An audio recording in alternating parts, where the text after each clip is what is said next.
Encouragé, on m'a demandé de jumeler la prédication d'aujourd'hui avec l'enseignement de l'école du dimanche. Et nous sommes rendus donc à l'appel de Moïse. Et j'ai intitulé le titre du message « Quand Dieu intervient ». Quand Dieu intervient dans une vie. Dans la vie de Moïse, dans votre vie, dans la vie de tous ceux et celles qui écouteront ce message, Dieu intervient à un moment donné. C'est son œuvre. Alors, vous savez, on est tellement occupé par la vie, hein? Il y a même les soucis, il y a de la préoccupation.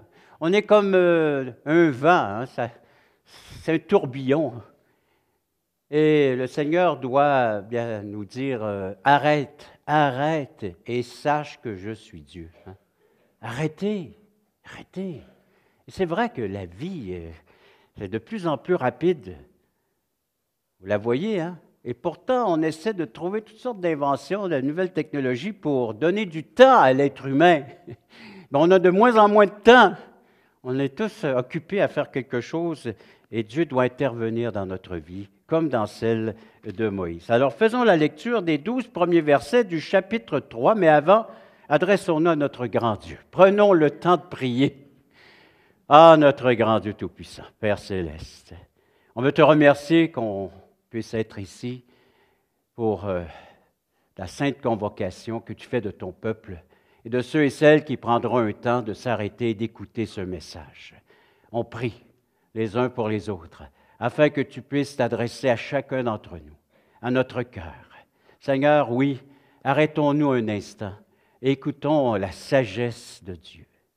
Écoutons celui qui a des choses importantes à nous dire, tellement importantes, ça concerne non seulement notre vie présente, non seulement notre futur, mais notre éternité.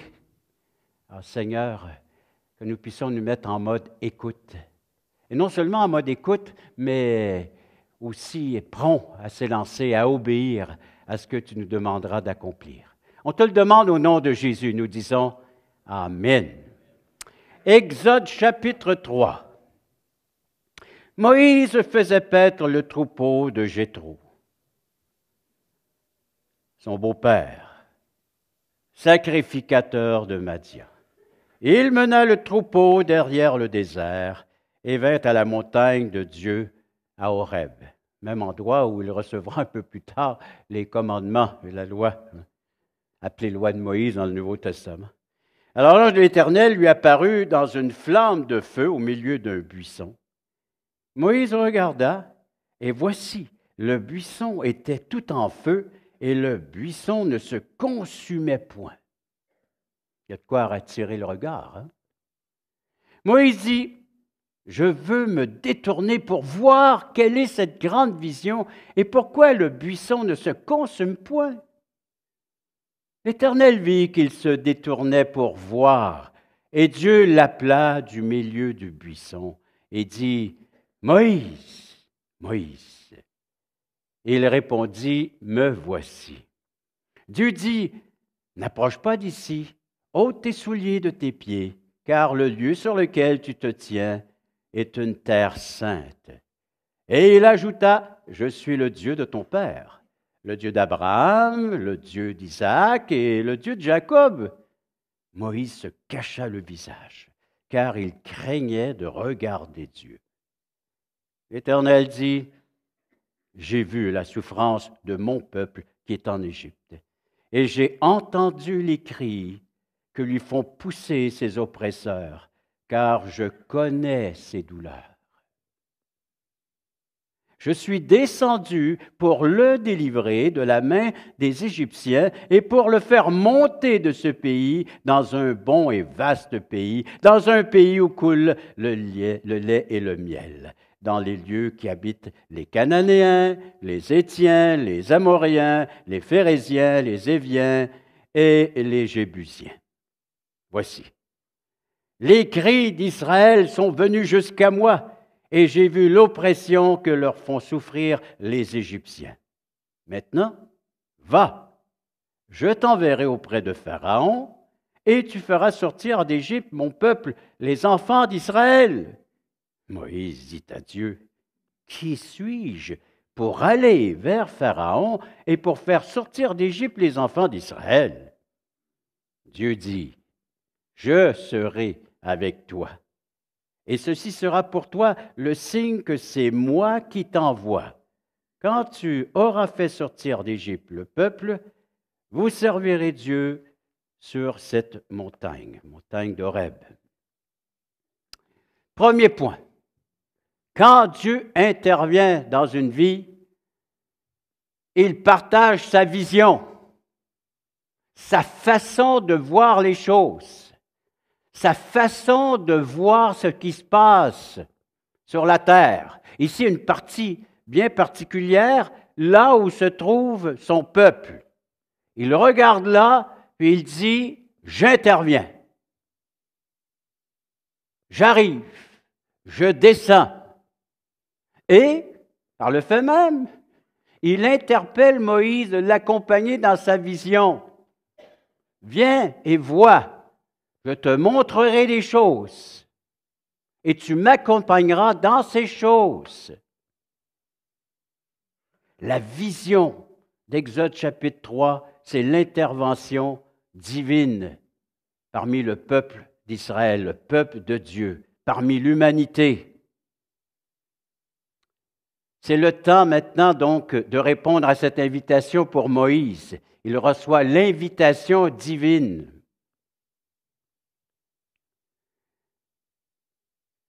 L'apôtre Jean va même rajouter dans 1 Jean chapitre 4, verset 19, « Dieu nous met en situation. Dieu nous place en situation. Dieu nous invite à le suivre, à le servir, à l'accompagner dans son œuvre. » Dieu intervient. Ici, c'est par le buisson ardent.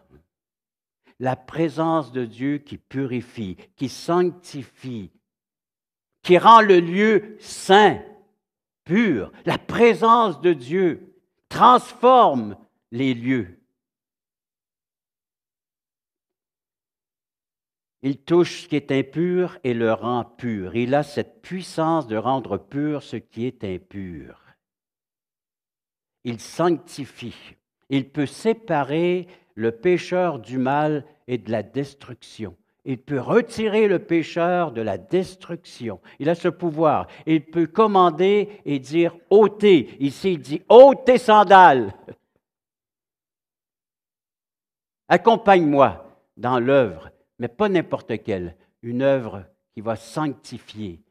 Une œuvre qui va être mise à part, une œuvre qui va m'honorer, une œuvre qui va me glorifier, dit l'Éternel Dieu. Accompagne-moi, ôte tes souliers, cette manière de marcher impure, enlève-la et suis-moi dans le chemin de la pureté, de l'intervention divine. Le Dieu de l'Alliance, il se présente comme étant le Père d'Abraham, le Père d'Isaac, le Père de Jacob. Autrement dit, il manifeste sa fidélité depuis toutes ces générations. C'est moi qui est là, c'est moi qui tiens, qui soutiens tout cela. Je soutiens ta famille, je soutiens les générations, car j'ai promis à Abraham, et c'est moi qui tiendrai fidèle à l'accomplissement de la promesse.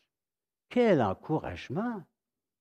Quand Dieu parle, il réalise les choses, il a le pouvoir, malgré le comportement des humains. Regardez l'histoire d'Abraham, il y a eu des échecs. Ah oui, Jacob aussi. Un peu partout, vous allez voir, le péché est présent. Mais Dieu, ce qu'il fait, il demeure fidèle à la réalisation de sa promesse. Et nous aussi, nous vivons dans la promesse de l'Éternel, dans la promesse du Seigneur Dieu. Dieu se souvient de ses promesses. Imaginez, quand il parle d'Abraham, il le recule au moins de 500 ans. Il dit, je me souviens de la promesse que j'ai dit à Abraham que j'accomplirais concernant sa descendance. Les signes sont là, signes de la délivrance. Suis-moi, sers-moi, là où je serai, là où je suis. C'est la vision de Dieu sur le malheur de l'humanité. La vision de Dieu. Avez-vous cette vision de l'humanité, celle de Dieu qui t'invite à le servir au sein des malheurs? Dieu nous invite à regarder dans sa lunette, les lunettes divines. La Bible rapporte des circonstances selon Dieu, selon l'intervention de Dieu. De la Genèse à l'Apocalypse, c'est Dieu qui intervient dans le courant de l'histoire de l'humanité. Et quelle intervention! Quelle intervention! Dieu veille sur le départ et l'arrivée. Ton départ et ton arrivée. Il me semble de voir Moïse qui dit « Waouh, c'est merveilleux! On va aller libérer les Israélites. On va aller libérer mon peuple. Waouh, c'est merveilleux, éternel Dieu! Oui, mais tu vas venir avec moi. C'est moins merveilleux. » Rencontrer Pharaon. Je fuis Pharaon, moi, depuis 40 ans, et tu me demandes de retourner. C'est plus le même, mais quand même, c'est l'autorité, hein, c'est l'armée, et puis je suis fugitif, et puis pour eux, je suis un condamné à mort. J'ai tué un des leurs. Vous vous rappelez un peu l'histoire, hein? Tu retournes. Tu retournes, mais en tant que serviteur de l'Éternel, tu retournes pour accomplir ma mission, ma vision des choses et non ta vision. Ah, avez-vous une vision sur votre vie, vous? Hein? Depuis votre départ, et là on ne sait pas quand est-ce que l'arrivée va se faire dans l'éternité, mais vous avez une vision sur votre vie, des choses qui se sont réalisées, et peut-être des échecs, et peut-être... Et Dieu dit, tu rentres aujourd'hui dans ma vision de ta vie, dans la vision que j'ai pour toi, de ton Église, là où je t'ai installé, établi. Alors, quelle est l'application de ce premier point selon la vision de l'Éternel? Ben, Dieu parle, et à travers les écrits, bien, il nous dit des choses. Il nous parle. Alors, que faisons-nous de ces paroles? Et Dieu a un plan. Dieu a un plan pour l'humanité, Dieu a un plan pour son Église, Dieu a un plan pour ta vie.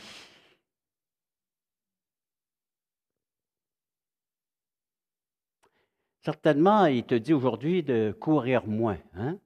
Ralentis, c'est comme un feu jaune. Hein? C'est ralenti. Cesse de te presser. Remarque plus autour de toi ce qui se passe. Remarque des choses. Prends un temps d'arrêt puis remarque ce qui se passe dans ton entourage. Car je suis en train d'agir. Je suis là à l'œuvre, tout près de toi. Peut-être en toi, dans ta vie, que Dieu est en train d'agir. Et il t'invite à l'accompagner dans cette œuvre grandiose. La vie, c'est le présent. C'est le présent. Profite de ce moment présent, de cette écoute de ce message. Vivre, c'est avoir conscience des choses qui comptent et voir les percées de l'amour de Dieu dans un monde en souffrance. Dieu cherche ton attention. Comment va-t-il l'obtenir? En faisant psst, psst, psst, viens ici, toi. Ou en envoyant un frère et une sœur mettre la main sur ton épaule. Viens, j'ai besoin de toi. Viens m'aider à accomplir ceci, cela. Viens dans le service. Viens dans l'œuvre. Que de fois j'ai vu ça au sein de mon ministère. Des gens qui l'ont fait sur mon épaule, ma propre épaule, sont venus me chercher. Régent, on a besoin d'un évangéliste ici, là. Viendrais-tu? Et que de fois, il y en a qui ont ce don. À travers les campagnes d'Aujourd'hui l'Espoir, j'ai vu des frères et des sœurs aller chercher des gens qui avaient peur, qui craignaient, qui tremblaient d'aller dans les rues, d'aller témoigner et partager la bonne nouvelle. Mais ces gens-là, d'aller les chercher et de se faire accompagner et de revenir avec la joie d'avoir accompli quelque chose avec le Seigneur. Quelle joie! Le soir, il revenait, c'était comme du pop-corn, ça pétait partout, ça explosait. Puis il y avait chacun leur petite histoire à raconter, des grandes histoires, parce que c'était accompli par la puissance de Dieu.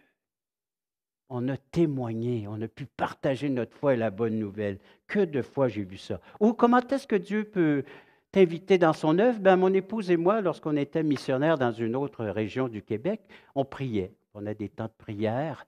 Et puis soudainement, on a une conviction d'appeler une sœur.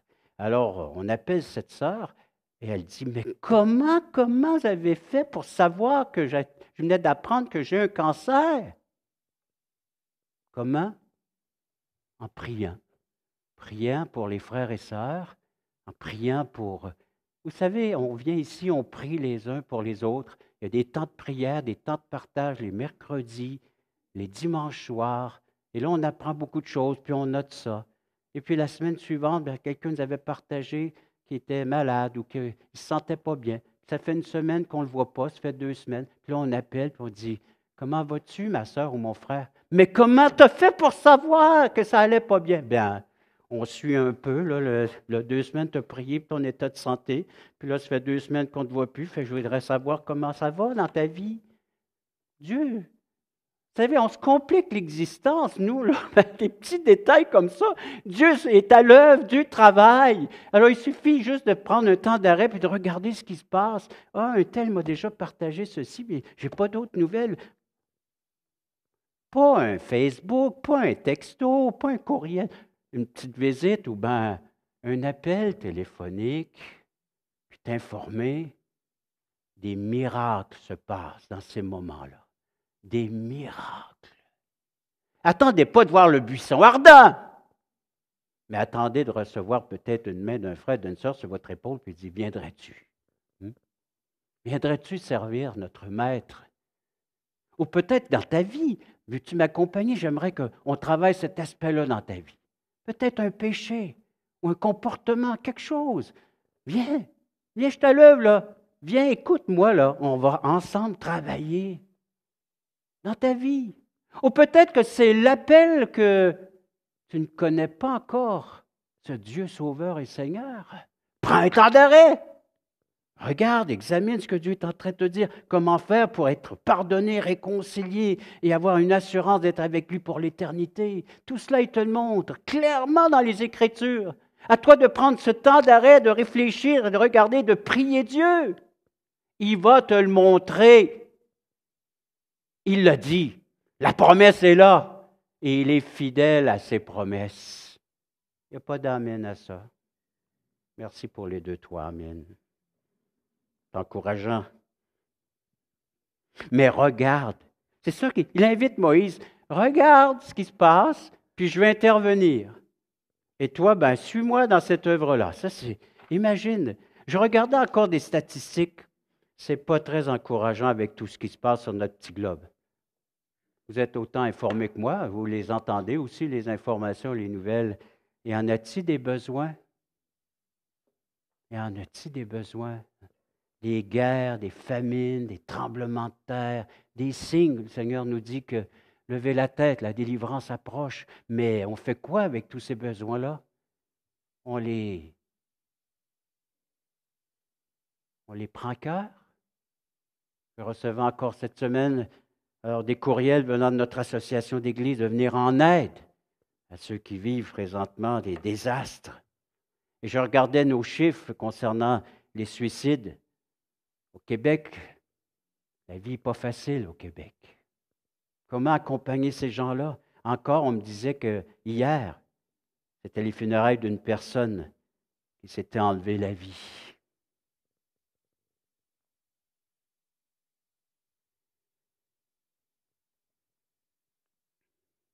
On peut tous avoir ces périodes de blues ou de dépression, le mal de l'âme, de vivre, le mal de vivre chez nos concitoyens. Ils ont peur de vivre quasiment. On parle avec eux, là, puis ils ne savent plus ce qui va arriver le lendemain. Et dans Exode, chapitre 6, verset 9, dans le contexte dans lequel l'Éternel se révèle à Moïse, il est dit, dans Exode 6, verset 9, ainsi parle Moïse aux enfants d'Israël, mais l'angoisse et la dure servitude les empêchèrent d'écouter Moïse. Vous avez ça sous vos yeux aussi? Avez-vous remarqué ce qui empêchait d'être à l'écoute du messager, du porte-parole de l'Éternel Dieu, de Moïse? Qu'est-ce qui les empêchait d'écouter? L'angoisse et la dure servitude.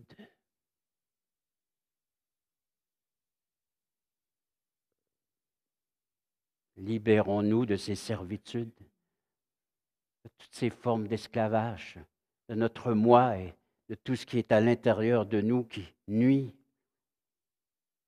qui conduit notre vie, qui l'amène là où on ne voudrait pas aller.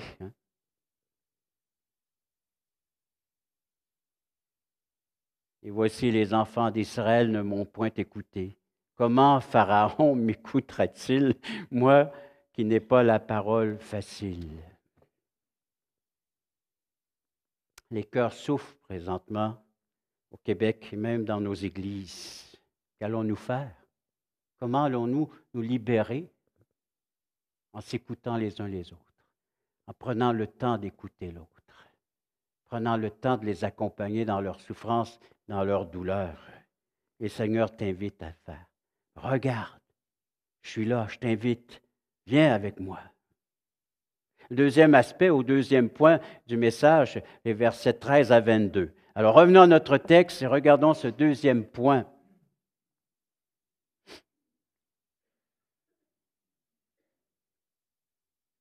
Moïse dit à Dieu.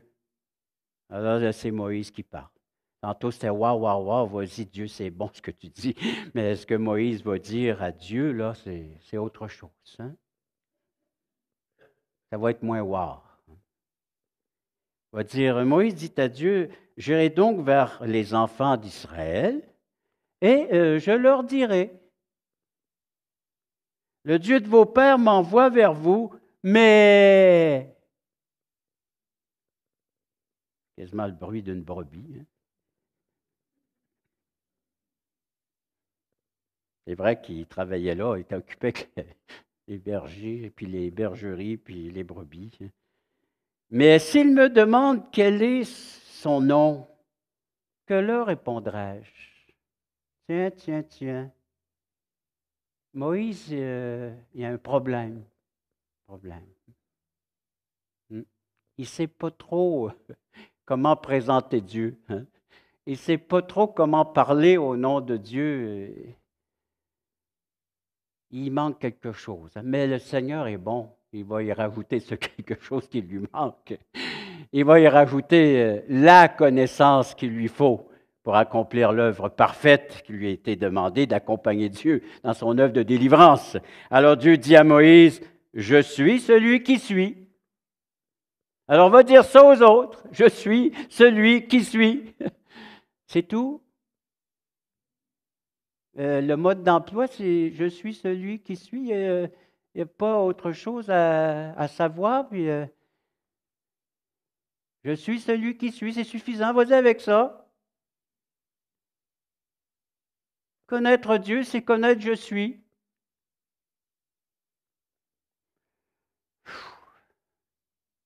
Et nous autres, on est coincés avec bien des milieux scolaires puis bien de choses, mais lui, pour accomplir l'œuvre de Dieu, c'est ce qu'il te faut. Je suis celui qui suis. Va avec ça. Mais allons-y, on va suivre la suite. Et il ajouta, c'est ainsi que tu répondras aux enfants d'Israël, je suis celui qui s'appelle Je suis. Celui qui s'appelle Je suis m'a envoyé vers vous. Dieu dit encore à Moïse, tu parleras ainsi aux enfants d'Israël, l'Éternel, le Dieu de vos pères, le Dieu d'Abraham, le Dieu d'Isaac, le Dieu de Jacob m'envoie vers vous. Voilà mon nom pour l'éternité. Voilà mon nom de génération en génération. Tu devrais me connaître, Moïse. Je me suis fait connaître Abraham, Isaac, Jacob. Tu devrais me connaître. Va, rassemble les anciens d'Israël et dis-leur, l'Éternel, le Dieu de vos pères, m'est apparu, le Dieu d'Abraham, d'Isaac, de Jacob. Il dit, je vous ai vu. J'ai vu ce qu'on vous fait en Égypte. Et j'ai dit, je vous ferai monter de l'Égypte et vous souffrez dans le pays des Cananéens. des Étiens, des Amoréens, des Phérésiens, des Éviens, des Jébusiens, dans un pays où coule le lait et le miel. Et ils écouteront ta voix. Ah! Et tu iras, toi et les anciens d'Israël, auprès du roi d'Égypte, et vous lui direz, l'Éternel, le Dieu des Hébreux, nous est apparu. Permets-nous de faire 3 journées de marche dans le désert pour offrir des sacrifices à l'Éternel, notre Dieu. Je sais que le roi d'Égypte ne vous laissera point aller, si ce n'est par une main puissante. J'étendrai ma main et je frapperai l'Égypte par toutes sortes de prodiges que je ferai au milieu d'elle, après quoi il vous laissera aller. Je ferai même trouver grâce à ce peuple aux yeux des Égyptiens, et quand vous partirez, vous ne partirez point à vide. Chaque femme demandera à sa voisine et à celle qui demeure dans sa maison des vases d'argent, des vases d'or et des vêtements que vous mettrez sur vos fils et vos filles. Et vous dépouillerez les Égyptiens.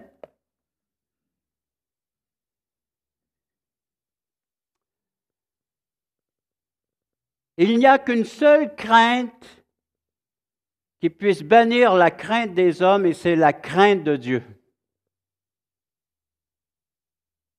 Mais pour cela, il faut connaître Dieu, pour pouvoir le respecter dans sa nature, dans sa personne, dans son œuvre, dans l'être qu'il est.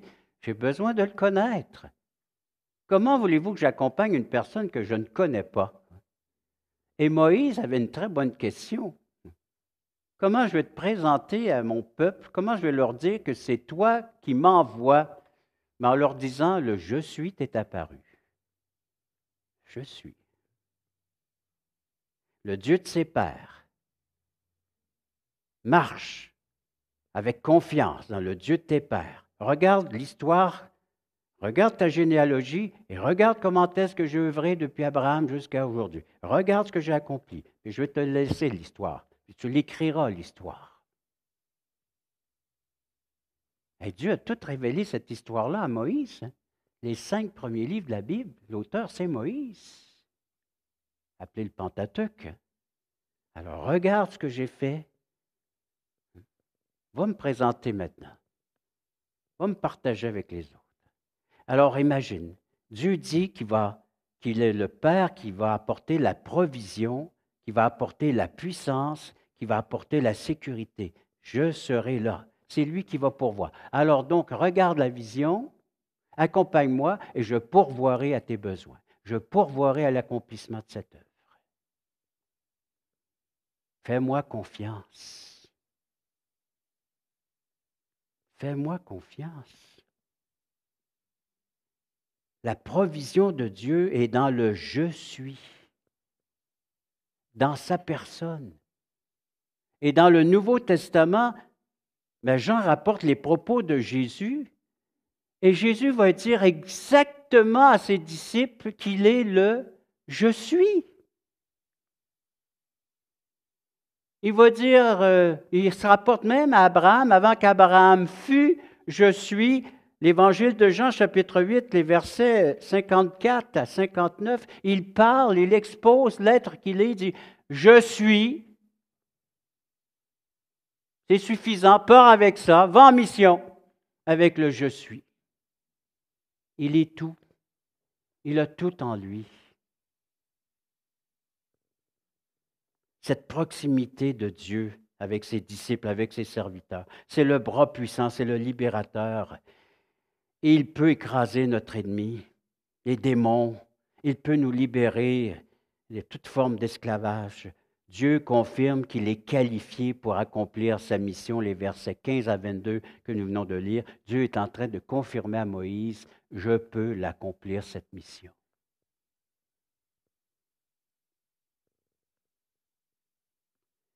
Les applications à ce deuxième point, c'est que bien souvent, nous cherchons en nous-mêmes.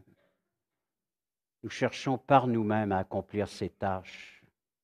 Et c'est épuisant, fatigant. Le mode de vie d'aujourd'hui fait beaucoup de burn-out, beaucoup de dépression. On a beaucoup de serviteurs de Dieu qui sont plus capables plus capables d'accomplir leur tâche. Beaucoup de chrétiens aussi démissionnent, plus capables de marcher avec Dieu. En essayant par nos propres forces, il y a un mot dans la Bible qui dit que c'est impossible. Impossible de marcher avec Dieu par nos propres forces. On a besoin d'être habité, de dépendre de l'Esprit Saint, de l'Esprit de Dieu. Nous comptons sur lui. Amen. Et lui, il a besoin de la nourriture pour se nourrir, pour marcher. Il a besoin de se nourrir de la parole de Dieu. Beaucoup trop de gens aujourd'hui ont entendu ces nouvelles philosophies qui sont vieilles, mais qu'on renouvelle dans de nouvelles études, des nouvelles enveloppes. Je suis Dieu. Cherche le Dieu qui est en toi.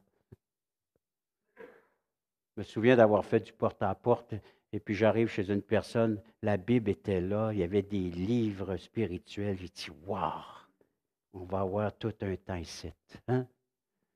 Puis il y avait un livre qui était de son côté à lui, moi j'étais de l'autre côté de la table, puis il disait, l'homme devenu Dieu. Alors, il dit, on va le tourner de l'autre bord, puis on va dire, Dieu devenu homme. Il avait juste inversé le message. Hein? L'homme devenu Dieu, alors que c'est Dieu qui est devenu homme. Ça fait toute une différence, hein? Inverser le message. C'est Dieu qui est devenu un homme avec sa toute-puissance, avec toute sa pureté. Et puis il a dit maintenant, suivez-moi. J'accomplirai ma mission. Et on a toute une mission encore aujourd'hui. Hein? Un peu semblable à celle de Moïse. Hein? Va prêcher la bonne nouvelle à toutes les nations. Hein? Va! Baptisez-le au nom du Père, du Fils et du Saint-Esprit, à ceux qui recevront mon enseignement. Hein? Car je serai avec vous quelquefois dans la semaine. Tous les jours. Matthieu 28, hein?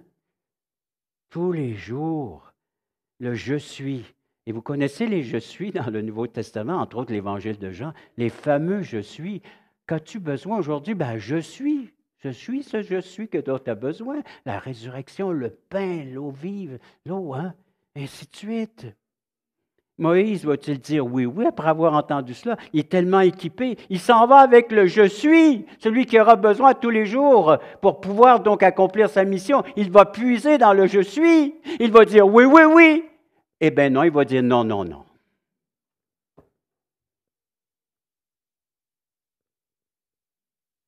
Il va se trouver un tas d'excuses pour dire non, non, non, pas moi. Envoie même un autre si tu veux, mais moi c'est un X. Ne m'utilise pas, ne viens pas me chercher, ne m'interpelle pas, viens pas me dire encore autre chose, c'est terminé, c'est FFI, NNI. Hein? Va voir un autre. Va voir un autre. Ça me fait penser au Nouveau Testament, vous vous rappelez, dans Actes chapitre 10, Pierre qui est fatigué, lassé, il va se reposer, alors... lui, ce n'était pas dans un jardin, c'était sur le toit de la maison. C'est là qu'il y avait naturellement tout l'équipement nécessaire pour se reposer dans un hamac, on ne sait pas trop. Puis là, il est là, puis du coup, hop, une vision. Hein? Une vision. Une nappe qui descend à sa hauteur. Il était presque midi. Puis déjà, ça bouillonnait là-bas, je ne sais pas, de la bouillabaisse, ou bien en tout cas, il y avait de quoi qui était à sa cuisson. Là. L'odeur montait. La nappe. Hey! Des reptiles, des serpents, des choses. C'est impur. L'Éternel, le Seigneur dit, tue et mange. Ben oui, ben non. Il a dit non, non, non, non, non, non. Hey! Et pendant que cette vision se retirait, ça frappe à la porte. Les amis de Corneille qui disent, on cherche Pierre. Ah, il est ici, il est en train de faire un somme, là, on va aller le réveiller, on va aller le chercher. partit avec ses amis et puis prêchait la bonne nouvelle aux non-juifs. C'était une chose impure d'entrer dans ces maisons-là. Et le Saint-Esprit est venu et ces gens-là se sont convertis par la puissance de Dieu et de l'Évangile. Pierre en a été témoin, puis il est allé raconter ça à ses frères juifs, et puis ils ont failli lui dire, on va quasiment te sacrer dehors, hein?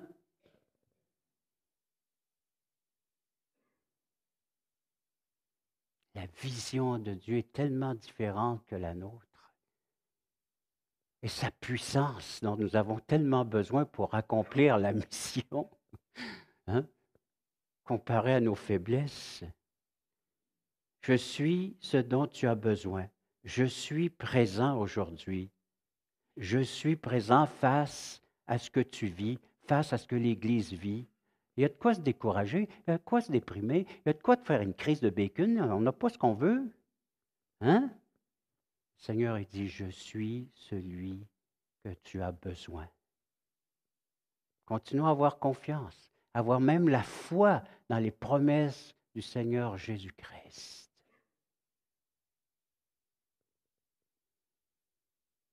Hier, j'ai fait des funérailles, puis je peux vous dire que ça tremblait en dedans. Les gens disent, ça n'a pas paru, mais en dedans, je le savais, j'ai un ulcère aujourd'hui. Non, ça fait 40 ans que j'ai cet ulcère-là. On est devenus des bons amis. Hein? Je sais ce qu'il aime, ce qu'il n'aime pas, je le sais. On a toute une liste, moi puis lui, puis on dit, bon, si je vais là, manger ça, c'est oui, puis on s'entend bien. Mais il faut que je fasse attention, il faut que je sois prudent, il faut que je l'écoute. Des fois, il crie fort. Fait que là, je diminue. Hein, sur la liste, je dis, OK, bon, les sont devenus, c'est ça. Les contextes ne sont pas faciles pour apporter l'Évangile. Je n'en connais pas des contextes bien faciles. Ah, si je deviens nostalgique, je pourrais vous raconter les années 70, 80. Mais je ne vois pas là. On est en 2023. Et le Seigneur est à l'œuvre aujourd'hui. Le Seigneur est en train d'accomplir son œuvre. À nous de l'accompagner. Hein? Tu as reçu cet appel? Tu as reçu cette main sur l'épaule? Dire, suis-moi, suis-moi. Viens partager les bénédictions que tu reçois de ma part. Alors donc, Moïse a eu ce combat. Pierre a eu ce combat. Mais les deux, l'histoire se termine bien parce qu'ils ont vu la bénédiction de Dieu. Ils l'ont vu. Moïse a vu la délivrance. Pierre a vu des âmes venir au Seigneur Jésus-Christ. Parce qu'ils ont répondu à l'appel, à l'invitation. Et c'est mon troisième point. Alors donc, oui, Dieu intervient selon sa vision. Dieu intervient selon sa révélation. Il se fait connaître et Dieu intervient selon sa compassion. Pensez-vous qu'il va s'arrêter au non, non, non de Moïse? Pensez-vous que c'est arrêté au non, non, non de l'apôtre Pierre? Pensez-vous qu'il va s'arrêter à votre non, non, non? Dieu, il ne lâche pas le morceau si facilement. Il tient son bout, puis pas à peu près. Dieu, il tient son bout. Alors, Exode 4. Mais on ne lira pas tout le chapitre. On va y aller ici et là, aléatoire, hein, mais choisi par l'auteur du message de ce matin, par moi-même. Alors donc, on va lire les versets 1, 10 et 13, qui vont nous donner quand même une bonne idée de ce qui se passe dans le chapitre 4, toujours sur l'appel, sur l'intervention de Dieu pour la vie de Moïse, et qu'on est en train de prendre un exemple pour notre vie. Alors Moïse, donc dans Exode chapitre 4, verset 1. Exode 4.1. Moïse répondit et dit, voici, ils ne me croiront point. Et ils n'écouteront point ma voix. Ça, c'est des obstacles majeurs. Hein? Mais ils diront, l'Éternel ne t'est point apparu. Verset 10. Moïse dit à l'Éternel, ah Seigneur. Il me semble que j'entends ça souvent aussi dans le monde. Je ne suis pas un homme qui ait la parole facile, et ce n'est ni d'hier, ni d'avant-hier, ni même depuis que tu parles à ton serviteur, car j'ai la bouche et la langue embarrassées. Verset 13.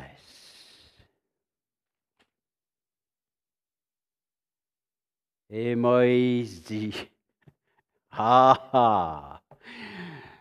Mais c'est plutôt un ah, oui, Seigneur, envoie qui tu voudras envoyer. Il y a comme, dans ce ah-là, c'est comme une déception. C'est comme s'il lâchait, c'est comme s'il abandonnait tout espoir, toute espérance. Ah, il n'y a plus rien à faire. On les connaît, ces ah, c'est ah, hein, hein, ah. Ah! Mais la compassion de Dieu est là.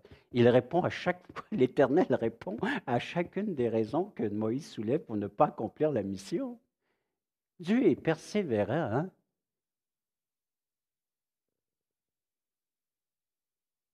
Malgré l'excuse, malgré l'entêtement du serviteur qui est appelé.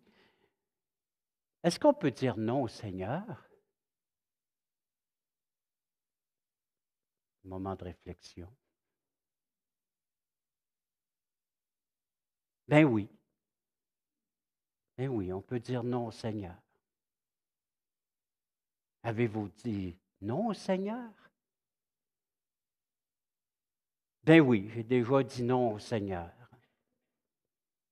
Pouvez-vous changer votre réponse face au Seigneur? Ben oui, je peux dire oui, Seigneur. Es-tu dans cette situation présentement? As-tu déjà dit non et que tu persévères dans ton non? Encore le Seigneur, lui, de son bout, il tire la couverte puis il dit, tu vas dire oui à ton maître et tu vas goûter à quoi? À la bénédiction. Je vous parle de mon vécu, là. Il y a des choses que j'ai dit non au Seigneur. Puis plus tard, il revenait. Le Seigneur revient à la charge. Hein? Tu te souviens de ce que je t'ai demandé?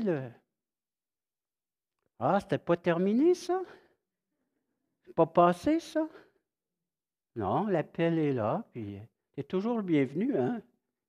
Et quand j'ai dit oui, avec crainte et tremblement,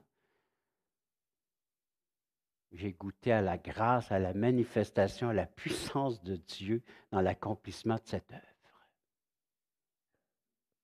Tout comme Moïse, tout comme Pierre, après avoir dit des non-non, c'est oui, oui, oui, j'en veux encore, Seigneur. La langue embarrassée. Peut-être, je ne sais pas comment dire les choses. Hein. Ou peut-être que ton passé te hante. Tu dis, ah, tu ne me connais pas assez, Seigneur. Comme Moïse, c'est pas ce que j'ai fait en Égypte avant que tu me prennes aujourd'hui. Hein? Ou comment tu te considères? Comment te vois-tu?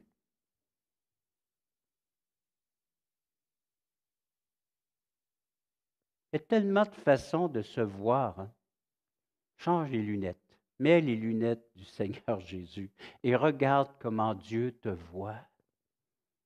Tu es son enfant, tu es lavé, tu es purifié, tu es sanctifié, mis à part pour son service, pour l'honorer, le glorifier. Va avec la force que tu as. Peut-être tu te dis, j'ai trop de culpabilité. Je regarde à mon péché, à tes échecs, à tes erreurs. Confesse. Dieu est fidèle et juste pour te pardonner, te rétablir, te restaurer, te guérir. Tu crois à cela? Crois que Dieu peut faire ça avec ton âme, ton cœur, ton existence, de la guérir, faire du bien à ton âme. C'est l'Évangile. Ce sont les paroles de Dieu qui peuvent accomplir ça. Ou peut-être comme Moïse, il y a bien trop d'incrédules dans mon entourage. L'entourage. Crois plus en toi. Ils t'ont rejeté. Crois pas en Dieu. Va. Va. Oui, mais ils ne croiront pas.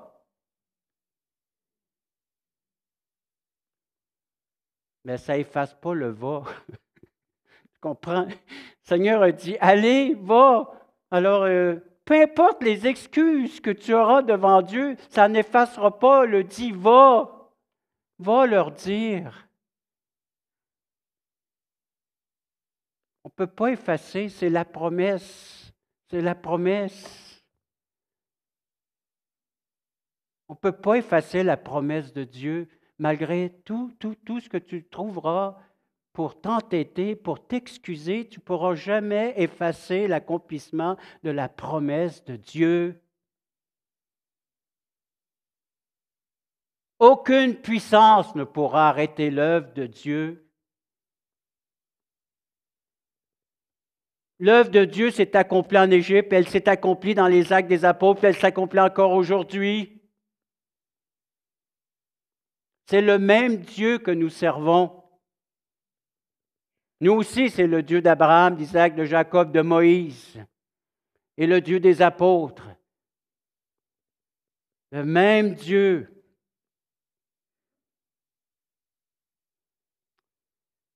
Les doutes, nos limites, mes craintes, mes peurs, ma timidité. Ah oui, Timothée avait ça aussi, il avait son lot d'excuses.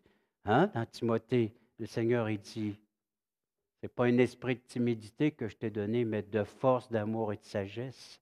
Je vais te donner les paroles, comment répondre. D'amour, tu vas aimer ton prochain.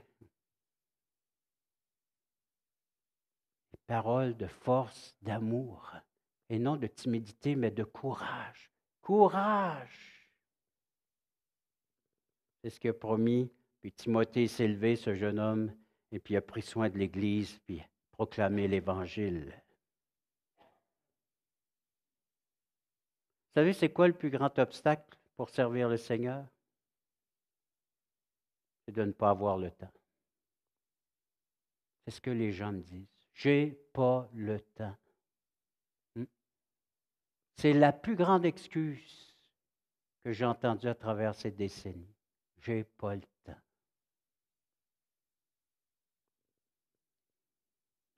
Alors, calmons-nous. Les nerfs, c'est-à-dire du calme. Prenons le temps. Prenons le temps. Vous l'avez pris ce matin, le temps d'écouter le message? Ce que le Seigneur vous a dit? Le Seigneur vous a parlé ce matin? Ah oui, l'intermédiaire par un de ses serviteurs. Vous allez voir, il peut y avoir de la consternation, l'abattement, l'accablement chez vous. Le Seigneur ne lâche pas si facilement le morceau. Il veut te rassurer, te donner de l'assurance. Seule la puissance et la grâce de Dieu pourront conduire Moïse et le peuple sur cette montagne pour le servir, ou l'accomplissement de la mission qui était celle d'aujourd'hui, d'apporter l'Évangile. Le Seigneur a promis d'être avec nous aujourd'hui, comme il l'a promis avec ses disciples dans Matthieu 28, 20. La force de Dieu se manifeste dans nos faiblesses. Tout ce qui peut sembler insignifiant comme un bâton dans les mains de Moïse peut devenir puissant entre les mains de Dieu.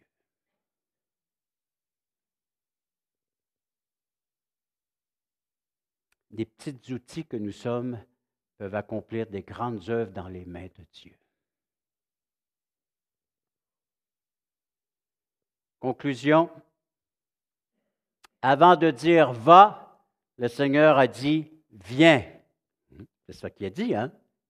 Dieu te donne les informations, Dieu te donne les provisions, toujours au bon moment pour accomplir sa volonté. Votre utilité dans l'œuvre de Dieu est déterminée par sa grâce, par sa bonté, sa bienveillance, son onction et par la compréhension de son œuvre et votre consécration. Rien de plus important que son appel sur une vie. Il a dit ensuite, je t'enverrai, pour finaliser cette phrase, va, je t'enverrai et je serai avec toi. Libéré pour servir le seul vrai Dieu. Tu connais ce Dieu qui t'appelle aujourd'hui, qui t'invite à le servir, qui t'invite à l'accompagner dans son œuvre. Si tu ne le connais pas, tu peux le recevoir aujourd'hui comme Sauveur et Seigneur. Tu réalises que tu es un pécheur, tu es perdu dans tes péchés, tu es sur le chemin de la perdition. Les souffrances éternelles t'attendent, à moins que tu invoques sa grâce, sa bonté. Tu dis, Seigneur, je suis un pécheur, sauve-moi. Libère-moi de mon péché, de ma condamnation. Regarde à la croix où le Seigneur a accompli parfaitement une œuvre de salut, de délivrance. Et réjouis-toi dans ce salut. Prions. Père Céleste, on veut te dire merci. Merci pour cette invitation d'aller vers toi, d'aller te connaître, te comprendre. Comme Moïse, on a besoin de te connaître afin de mieux te servir. On a besoin, Seigneur, d'avoir ta vision. Comment est-ce que les gens aujourd'hui vivent sans toi? Et comment est-ce que ton Église doit vivre au sein d'une société qui ne reconnaît pas ta présence, qui ne reconnaît pas leur Dieu, leur Créateur? On a besoin de toi, Seigneur Dieu. On a besoin également de ta vision des choses, mais aussi de ta compassion. Seigneur, accorde-nous cette compassion de vouloir vivre et libérer les autres de leurs problèmes, de leurs difficultés. On n'est pas équipé pour le faire sans toi, Seigneur Dieu. On a besoin de toi. Alors on veut te remercier. Tu nous dis, va, je t'enverrai et tu seras avec nous pour tous les jours de notre vie. Et on t'en remercie pour cette promesse. Au nom de Jésus, nous disons Amen.